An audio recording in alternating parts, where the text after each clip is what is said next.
Question है दो संख्याओं का योगफल 24 है और उनमें से एक संख्या दूसरी संख्या की दोगुनी है, तो संख्याएं ज्ञात कीजिए। नमस्कार दोस्तों, आज के इस वीडियो में हम इस सवाल को एकदम आसान तरीके से और बहुत ही शानदार तरीके से सॉल्व करना सीखेंगे।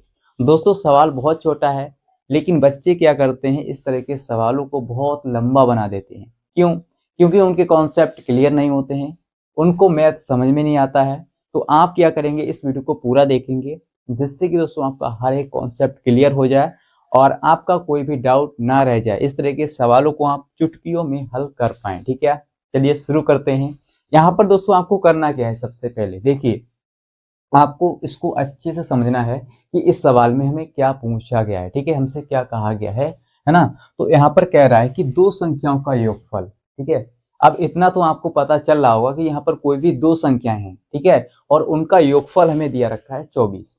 ठीक है, इसके बाद क्या कह रहा है, और उनमें से एक संख्या, ठीक है, उन्हीं में से एक संख्या जो है वो दूसरी संख्या की दोगुनी है। ठीक है, फिर कह रहा है तो संख्याएं ज्ञात कीजिए।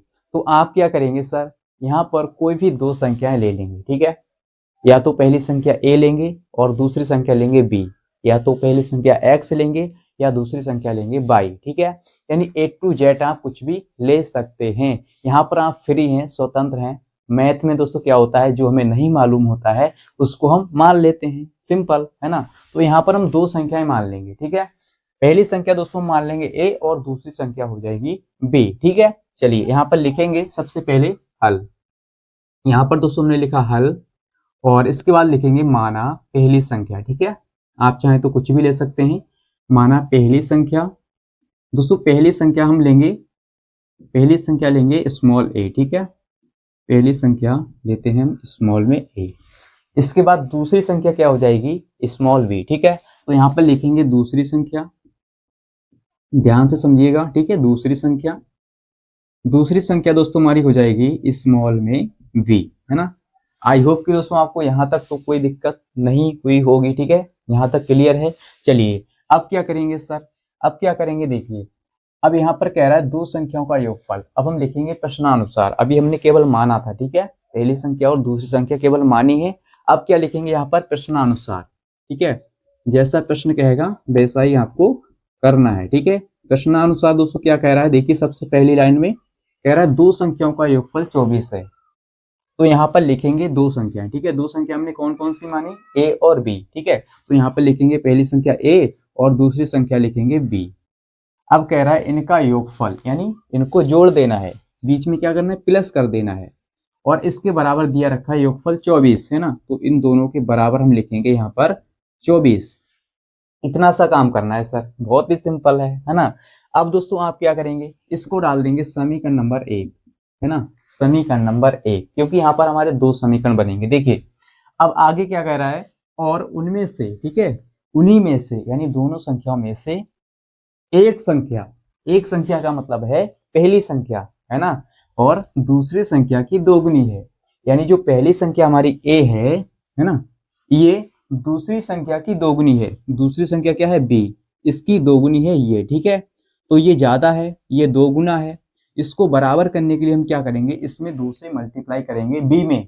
ठीक है, क्योंकि जो a हमारा है वो दो गुना है इससे। ठीक है, तो इसमें क्या करेंगे, 2 से हम मल्टीप्लाई करेंगे और ये दोनों बराबर हो जाएंगे।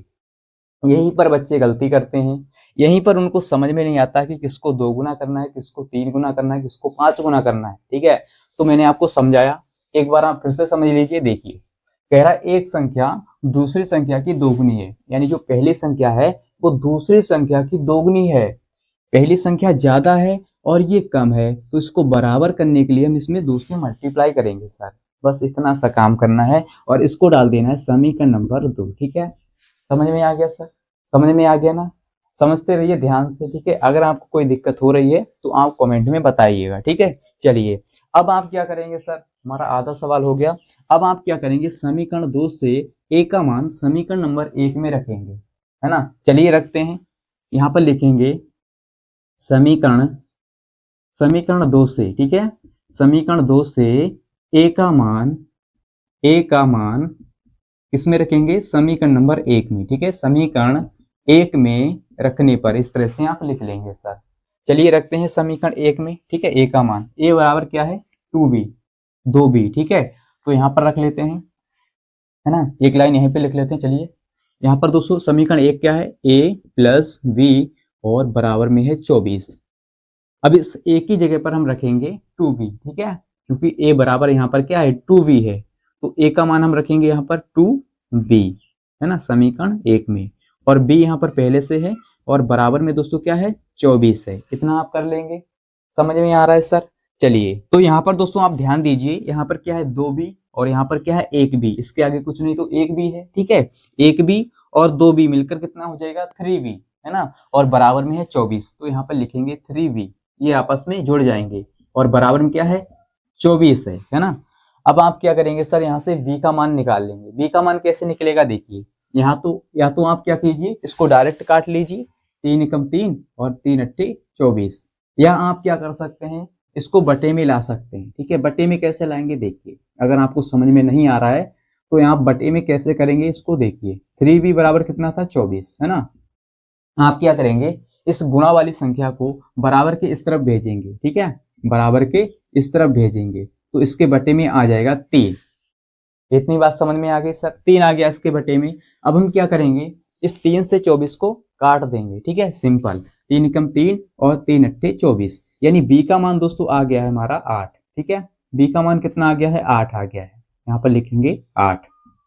दोस्तों उम्मीद करते हैं कि आपको यहाँ तक बहुत ही अच्छे से समझ में आ गया होगा। अगर दोस्तों आपको समझ में आ रहा है तो इस वीडियो को एक लाइक कर दीजिए, हमें दोस्तों मोटिवेशन मिलता है इसी प्रकार के वीडियो लाने के लिए। और आपने इस वीडियो को अभी तक शेयर नहीं किया अपने दोस्तों के साथ तो इस वीडियो को शेयर कर दीजिए। चलिए दोस्तों आगे बढ़ेंगे। अब दोस्तों यहाँ पर जब हमें b का मान पता चल गया है तो यहाँ से हम a का मान भी निकाल सकते हैं। कैसे निकालेंगे देखिए, इस b का मान चाहे दोस्तों आप समीकरण 1 में रख दो तब भी हमें a का मान मिल जाएगा, चाहे आप समीकरण 2 में रख दो तब भी हमें a का मान मिल जाएगा बहुत ही आसानी से। दोस्तों हम क्या करेंगे, इस b का मान समीकरण नंबर 2 में रखेंगे। यहाँ से दोस्तों हमें थोड़ा आसान पड़ेगा। देखिए हम यहाँ पर लिखेंगे b का मान, ठीक है, b का मान समीकरण, ठीक है, b का मान समीकरण नंबर 2 में रखने पर, ठीक है, 2 में रखने पर, b का मान समीकरण नंबर 2 में रखने पर इस तरह से आप लिखेंगे। समीकरण 2 क्या है दोस्तों, a बराबर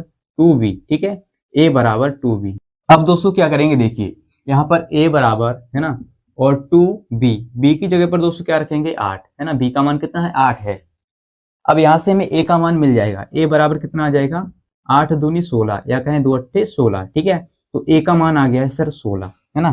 तो हमें संख्याएं पता चल गई। तो यहाँ पर दोस्तों हम लिखेंगे पहली संख्या, ठीक है, पहली संख्या हमारी क्या है, पहली संख्या यहाँ पर लिख लेते, पहली संख्या है 16 और दूसरी संख्या दोस्तों हमारी आ गई है 8, ठीक है। दूसरी वाली संख्या क्या थी 8, है ना, ये वाली 8, ठीक है। इस तरह से आप निकाल लेंगे। अब दोस्तों आप इसको ऐसे भी लिख सकते हैं, अतः संख्याएं 16, 8 हैं, ठीक है, इस तरह से भी आप लिख सकते हैं। तो आई होप कि दोस्तों आपको समझ में आ गया होगा कि इस तरह के सवालों को कैसे सॉल्व किया जाता है, ठीक है। अगर आपको समझ में आ गया है, अगर आपको ये वीडियो अच्छा लगा है तो इस वीडियो को अभी तक आपने लाइक और शेयर नहीं किया तो शेयर कर दीजिए, ठीक है, लाइक भी कर दीजिए। और इस चैनल पर अगर आप नए हैं, आपने अभी तक सब्सक्राइब नहीं किया है तो सब्सक्राइब भी कर लीजिए, ठीक है। और दोस्तों मिलते हैं अगली वीडियो के साथ, आज भी इतना ही, जय हिंद।